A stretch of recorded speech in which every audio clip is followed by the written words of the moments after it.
টাকা এমন একটা জিনিস যেটা পাওয়ার জন্য মানুষ নিজের জীবনটা উজাড় করে দেয়। মানুষ বলে যে টাকায় সবকিছু হয় না, কিন্তু সত্যি তো এটাই যে বর্তমানে টাকা ছাড়া মানুষের কোনো অস্তিত্ব নেই।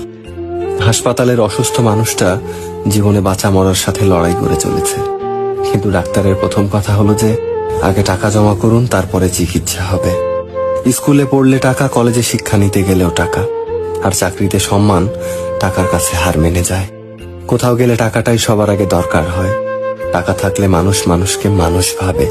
টাকা ছাড়া মানুষটা যতই সৎ সহজ ভালো মানুষ হোক না কেন, সমাজ সে মানুষটাকে অবহেলা করতে শুরু করে। বাস্তবতা তো এটাই যে টাকা শুধু দরকারই হয় না, আজকাল মানুষের সব থেকে বেশি প্রয়োজনীয় জিনিস হয়ে উঠেছে। টাকা আছে সেই ঠিক, সেই সব থেকে সম্মানী ব্যক্তি এবং সম্মানের যোগ্য। আর যার কাছে টাকা নেই, তার সত্যিগুলোকেও খুব সহজে মিথ্যে বানিয়ে দেওয়া যায়।